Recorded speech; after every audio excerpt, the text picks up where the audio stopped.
Hi, welcome back. You're still watching The Globe here on SABC News Channel. Now, Botswana's President Mokgweetsi Masisi says South Africa and Botswana security and intelligence agencies must work together to deal with crime. Masisi has been hosted by President Cyril Ramaphosa in Pretoria as part of the Binational Commission meeting.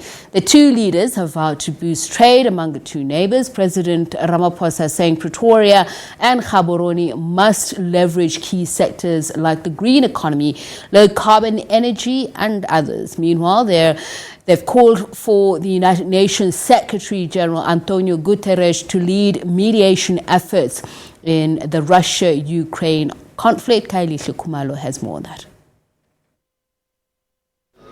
A significant moment as Botswana and South Africa cements bilateral ties. President Cyril Ramaphosa says their goals as neighbors are quite clear: to overcome poverty, unemployment and underdevelopment. This Binational Commission therefore affords us an opportunity to further deepen our cooperation in many areas. And we cooperate and have agreements in almost 30 areas, but the cooperation includes economic cooperation, infrastructure development, energy production, mining, defense, health, transport, migration issues, and information and communication technologies. We therefore need to consolidate the work done within the existing areas of cooperation and explore further areas of cooperation. Botswana President Mokgweetsi Masisi has raised concerns about the surge of crime in both countries, calling for a coordinated approach from their anti-crime institutions. One area of concern is surge in incidents of crime between our sister countries, particularly in relation to those of cash in transit hastes, armed robberies, and transnational organized crime, including human trafficking, poaching, cybercrime, contraband committed by nationals of our countries. Masisi also paid tribute to flood victims who died in KwaZulu-Natal. This heartbreaking and painful loss, I must commend the resilience the people of KwaZulu-Natal have shown as they start to rebuild their lives. I must also commend you and your government for the swift response to the situation. I am confident that KwaZulu-Natal will be built up and will be running in no time.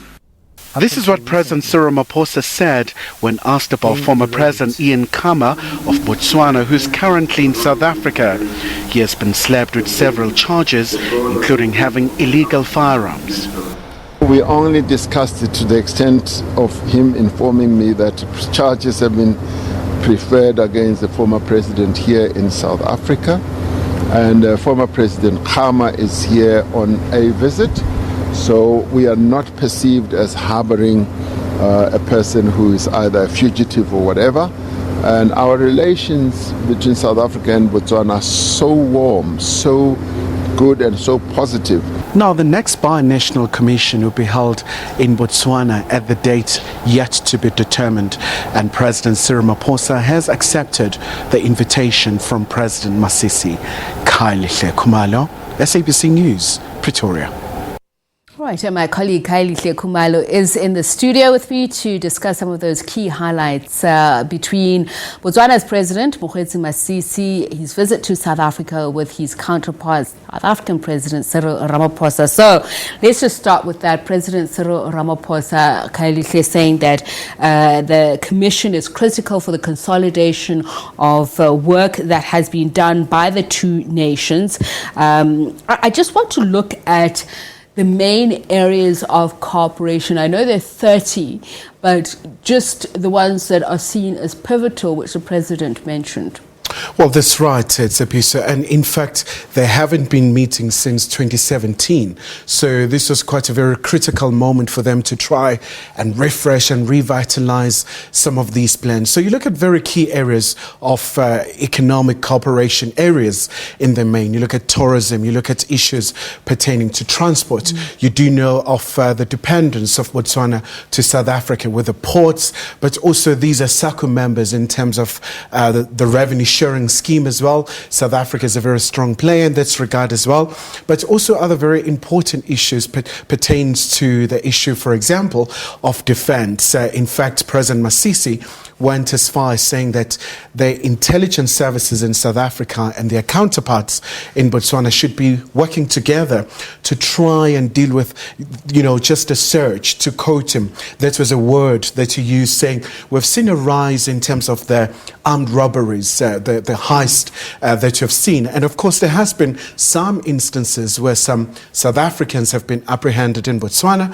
but also right in South Africa, you'd recall, Tshepiso, that incident in Rosettenville. There were some nationalities implicated to be from the SADC region. So those are some of the issues really that the two leaders looked at. And I mean, as you were saying that, I was thinking about the various incidents that have raised alarm in South Africa, the fact that certain crimes in Botswana are punishable by execution, and it has in the past raised tensions around that. We know that Botswana officials are very strict even in cross-border traffic incidents. So, I mean, how will the two merge their two criminal justice systems to ensure that there are no tensions on the applications of their various laws?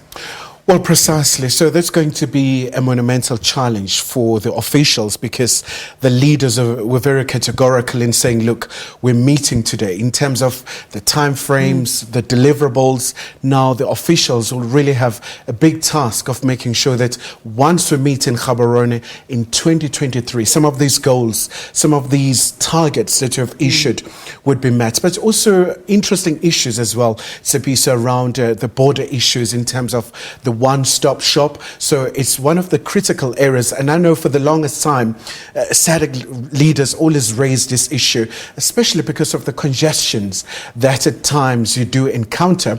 But another very critical area had to do with now the health research, the lessons from COVID-19. So the leader said that area should be strengthened so that we can have our own capabilities, manufacturing our own vaccines.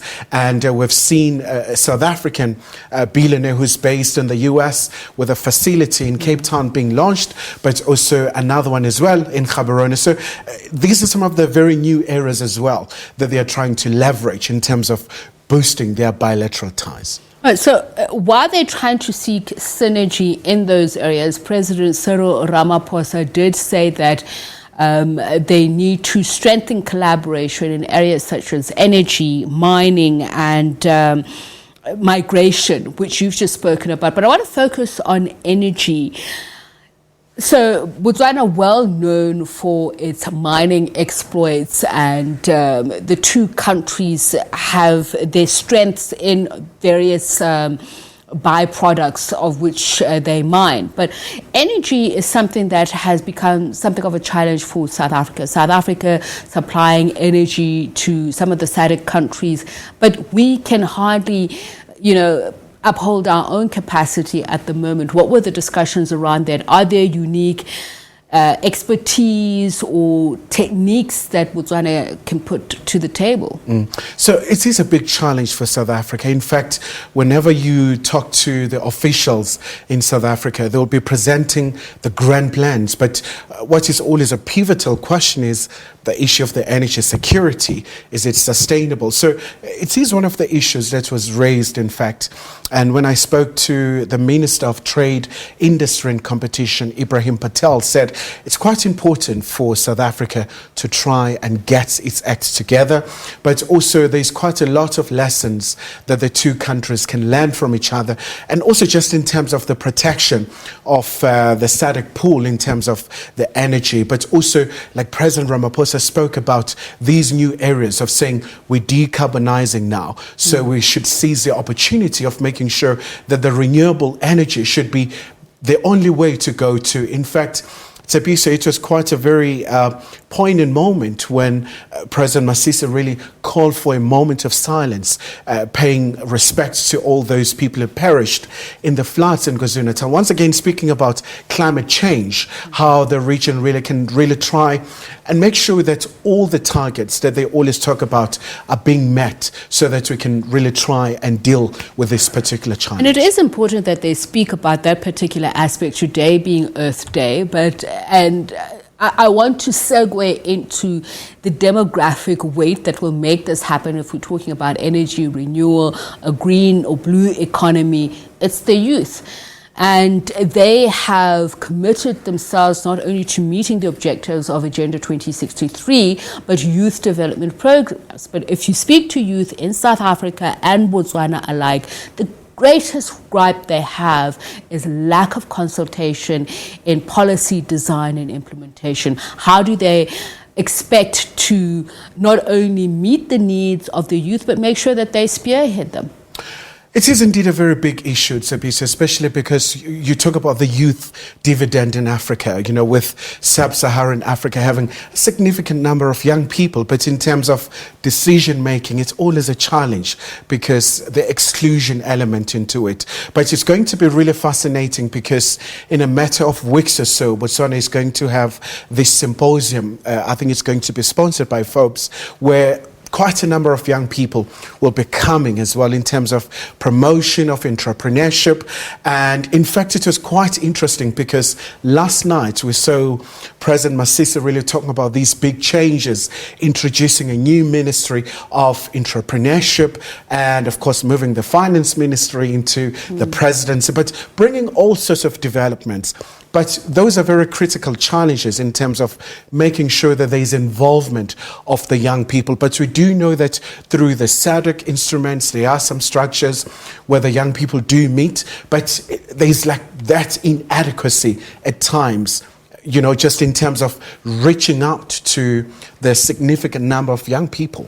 And I know President Masisi has tried his best in terms of gender parity, but I know that young black women have found it very difficult to assimilate or even rise above those decision-making positions. But I want to go back to the issue of alleviating poverty and unemployment when we talk about the youth. What are the commonalities in terms of the demographic dividend between South Africa and Botswana? So it was quite interesting, Tsepiso, during the course of the meeting, in fact, prior to the meeting, at the ministerial session, when Minister Pandor met with her counterpart, Minister Kwape, so the issue of the commonalities between South Africa and Botswana, in fact, at some point, they were speaking Tswana, and it was really showing that cultural affinity. But of course, apart from that, the issue now of seizing some of the plethora of opportunities presented by the continental free trade area. That was one of the aspects that the two leaders emphasized, saying that Gaborone and Pretoria, they do understand the imperatives. Khayelihle, I'm going to rush a bit because we are running out of time, and I need to ask you about two very important issues. First, let's start with the cooperation of the international communities the intelligence communities of both countries. There is the issue of former President Ian Khama. We've seen the tensions that it's caused between the two countries. I know you mentioned it in your report there that President Cyril Ramaphosa was asked, did the two leaders speak about it, and was there a conclusive point reached between the two leaders? Well, there was a doorstop when President Ramaphosa was trying to go out, and the only response that he gave was, so far there was a discussion that currently former President Khama is in South Africa, and in fact he did not want to say that South Africa is harboring a fugitive. In fact, he said he's here in South Africa, he's visiting. As to how long is it going to take, as to how do you characterize this visit, especially because the context here, former President Khama has been speaking about this persecution in Botswana, and really right at the heart of this, the main character is the current successor, that of course President Masisi, and really saying it's been doing all kinds of things. And we saw at some point, it's a piece of the tensions rising, where the former Minister of International Relations, Lindiwe Sisulu, had to go to Gaborone and really thawing those relations. So the issue of collusion obviously being a thorny one. Just very briefly, Khayelihle, they did agree on something, and that is that the UN must play a mediation role in the Russia-Ukraine conflict. What exactly did the two agree on with respect to that? So they were quite emphatic in terms of their position.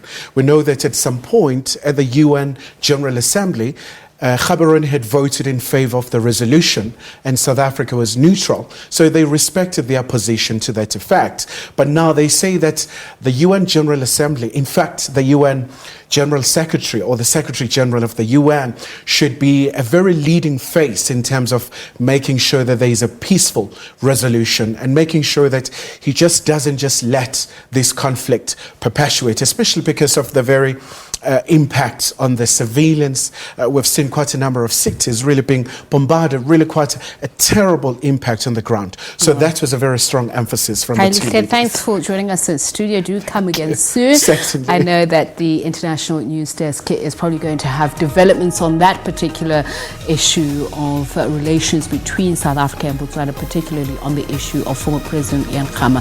Hopefully that will be sometime soon. SABC News.